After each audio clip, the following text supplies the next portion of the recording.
امیر المومنین حضرت امام علی علیہ السلام نے نہج البلاغہ حکمت نمبر 78 میں فرمایا، جب ایک مرد شامی نے سوال کیا، کیا ہمارا شام کی طرف جانا قضاء و قدر الہی کی بنا پر تھا؟ اگر ایسا تھا تو گویا کوئی اجر و ثواب نہ ملا۔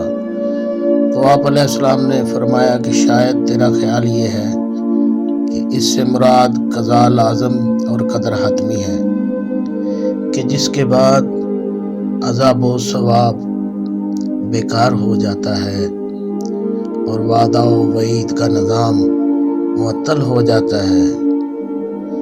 ایسا ہرگز نہیں ہے۔ پروردگار نے اپنے بندوں کو حکم دیا ہے تو ان کے اختیار کے ساتھ، اور نہیں کی ہے تو انہیں ڈراتے ہوئے۔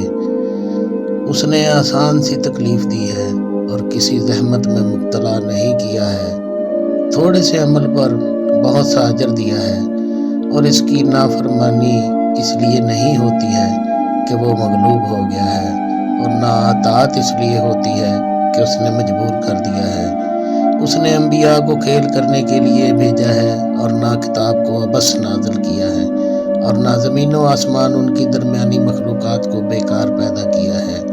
یہ سری کافروں کا خیال ہے، اور کافروں کے لیے جہنم میں ویل ہے۔ آخر میں وضاحت فرمائی کہ قضاء امر کے معنی میں ہے، اور ہم اس کے حکم سے گئے تھے، نہ جبر و کراہ سے۔ اللہم صلی علی محمد و آل محمد۔